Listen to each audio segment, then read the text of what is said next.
या बिल्डिंग्स की? First of all इसके अंदर तो ये है कि हमें एनओसीज किसने दी उन जगह पर सोसाइटीज़ बनाने की, करेक्ट। और which is negligence from the authorities and departments, क्योंकि वाटरवेज को हम डिस्टर्ब नहीं कर सकते। रावी का जो पाथवे था उसको हमें डिस्टर्ब नहीं करना चाहिए था, क्योंकि लाइक मीनवाइल उसने अगर गुजरना है तो उसी रास्ते से गुजरना है जो उसका पुराना रास्ता था, सही। क्योंकि हमने पाथवे ही वो रखा था, वो ऑलरेडी पुराना चलता आ रहा था।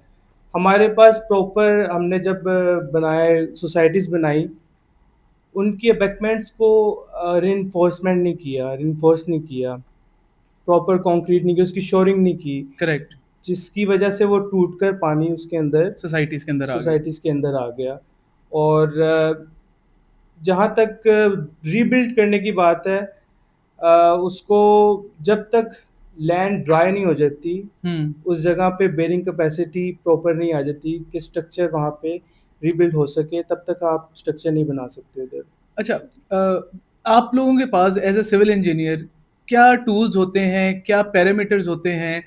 क्या एक एवरेज एक आप लोगों के पास होगा डेफ़िनिटली टाइमलाइन जिसके अंदर जो है आप लोग ये पता लगा सकें कि इतने अरसे में पानी खुश्क हो जाएगा और उसके बाद भी आप लोग सॉइल टेस्टिंग कैसे करते हैं? अगर कोई आप मैं ये नहीं कह रहा कि आप हमें इंजीनियरिंग की ज़बान में ही बताएँ, लेकिन आम ज़बान में कि कोई ऐसे पैरामीटर्स हैं जिससे आप लोग टेस्ट कर सकें या जी, कोई जी। भी सिविल इंजीनियर टेस्ट कर जी, सके? बिल्कुल हैं, बेरिंग कैपेसिटीज़ के टेस्ट होते हैं, एफडीटी होता है, फाइव फील्ड डेंसिटी टेस्ट होता है, सही। जिससे हम ड्राइनेस चेक करते हैं, फील्ड कितनी कंपैक्टेड है, सैंड कितनी कंपैक्टेड है, जितनी ज़्यादा कंपैक्टेड होगी, उतना अच्छा स्ट्रक्चर वहाँ खड़ा हो सकता है। एब्सोल्युटली।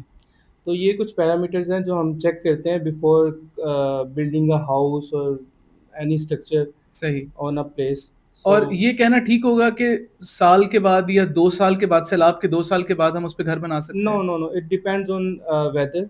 ठीक है। ये बिल्कुल जहाँ पे गीला हुआ है उस जगह को देखना पड़ेगा कि वहाँ पर सूरज कितनी देर के लिए निकलता है, वहाँ पे हुँ। कितनी देर के लिए सूरज की गर्मी रहती है।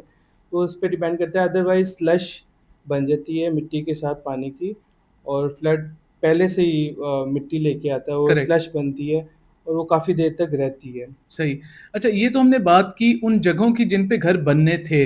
जी। अब बहुत सारी सोसाइटीज़ ऐसी हैं, बहुत सारे इलाके ऐसे हैं जो कि ज़ेर-ए-आब आए। छोटे लेवल के सैलाब या छोटे लेवल के जो है वो पानी का खड़ा हो जाना बड़ा कॉमन है लाहौर और इसके गिरद-व-नवाह के इलाकों बिल्कुल में। ऐसी है। हमें थोड़ा-सा ये